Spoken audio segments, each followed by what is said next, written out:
Саламатсыздарбы? Нурлан мырза, профсоюздар боюнча түшүнүктүү. Ар бир ведомствонун ичинде, мамлекеттик ишканалардын ичинде болгон профсоюздарга да тиешелүү болуп атат, туурабы? Ошондо алар отчетторун кантип берип калышат? Бул отчет деген жанагы 2021 жылдан бери коммерциялык эмес уюмдар тапшырып келатат. Алар биздин сайт аркылуу тапшырылат.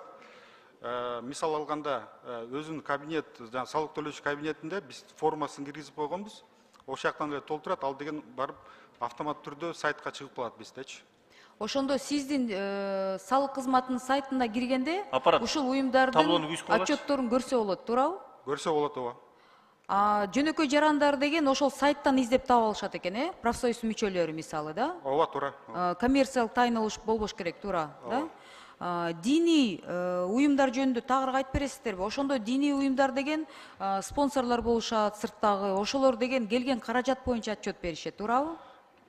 Ошо маалымат ичинде жанагы эмелер бар да, ошо булактар боюнча да. Бул жанагы жеке жаран болобу, бияктан Кыргызстандыкы же чет мамлекеттин жараны болобу, юридикалык жактарбы, Кыргызстандыкы же чет мамлекеттики, ошонун баары булактары жалпы көргөзүлөт да. Ошондо маалымат дал келбесе жоопкерчилик кандай? Жоопкерчилик ал жанагы мындай түздөн түз жоопкерчилиги жок, көрүлгөн жок. Бирок жанагы милдет менен аткарбаса, ал деген ошо жанагы кодекс боюнча штрафка салынат да. Только штраф. Ооба. Эгерде 1 миллион доллар алып, бирок 1 миллион сом көргөзүп коюшса, кандай болот? Мен өзүм тарабымдан айта алам, бул салыктар боюнча ал жана милдеттенмелер чыкпаса, мисалы көпчүлүк жанагы коммерциялык эмес уюмдар бошотулган салыктардан салык милдеттенмелерде мындай милдеттенмеси чыкпаса, андай эч кандай көрсөтүлгөн жок да, мындай. Анан өкмөт тарабынан порядогу такталат дейт да, анан ошол эле тизменин ичинде партиялар бар экен да. Бирок биздин Кыргызстанда билесизби, партиялар шайлоодон шайлоого өзгөрөт. Анан ошол партиялардын тизмеси өзгөрүлсө, кошулган каражаттар шайлоо убагында эле каражаттар бөлүнөт да, берилет да мүчөлөр тарабынан. Ошондо буякта бузуулар болуп калса кандай жоопко тартылат? Алар кантип учетко турулат? Анан өкмөт бул жагынан ниети кандай болуп атат да, мен түшүнбөй жатам.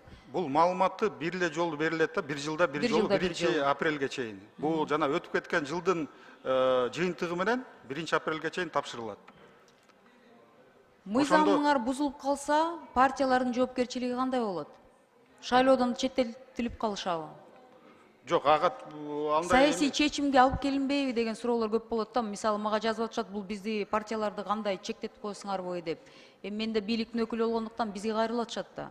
Бул мыйзам эмнеге киргизип атасыңар? Куугунтуктар болуп калбайбы? Жаккан, жакпаган партиялар болуп калса бийликке. Кандай дейсиздер? Юстиция министрлиги дагы бар. Ким исе отурат? Айтып койсо дагы. Аты жөнүңүздү айтып коесуз, ким отурат сиздин Минюстан? Урозов Бахтияр, юстиция министринин орун басары. Так, Бахтияр мырза. Жоопкерчилик боюнча бул буюрса концепциясы жактырылып, бул мыйзам күчүнө кирсе, эртеңки күндө ошол субъекттер милдеттүү түрдө талапка жооп бербей жайгаштырбаса маалыматты, анда укук бузуулары боюнча кодекстин 308 беренеси ишке кирет. Ошондо кандай жоопкерчилик? Салык салуудан качуу, бухгалтердик эсепти бурмалоо жана отчетторду берүү мөөнөттөрүн бузуу жеке жактарга 30 эсептик көрсөткүч, юридикалык жактарга 130 эсептик көрсөткүч өлчөмүндө айып пул салууга алып келет. Бир эле штраф салынат экен, бирок маалыматты жайгаштыруу формасы жана тартиби Кыргыз Республикасынын министрлер кабинети тарабынан аныкталат. Ушул сүйлөмдүн аркасында эмне турат?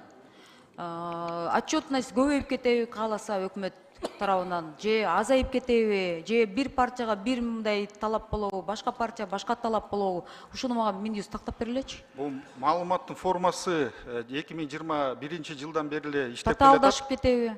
Жок, бул иштеп атат, ал деген бекитилген формасы, маалыматы бүт бекитилген. Жанагы уюмдук коомдор, уюмдук фонддор, то есть коомдук уюмдар, коомдук фонддор, учреждениялар, алар тапшырып келатат. Мына 3-жыл болду. ошого эле эмелер саясий партиялар жана диний уюмдар ошолорго кошулуп калат да. Ал формасы баары бекитилген. Уже даяр сайтка илинип туруп атат, азыр деле көрсөңүз болот.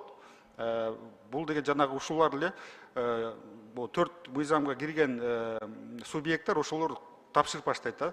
Ошо менен чогуу. Ошондо Нурлан мырза, эмки жылы ушул убакытта мен деген салык кызматынын сайтына киргенде Кыргызстанда болгон профсоюздук мүчөлөрү жөнүндө, каражаты жөнүндө, партия тизмелери жөнүндө, партиялардын кирешеси жөнүндө, диний уюмдардын кирешелери жөнүндө ошол жака кирип ачык маалымат ала алам. Туурабы? Туура. Ар бир жараныбыз ошентип кирип интернеттен маалыматты окуп, анын өз жыйынтыгын чыгарса болот. Ошондой болуп атат, Туура болот. Ошо түшүнүктүү, рахмат.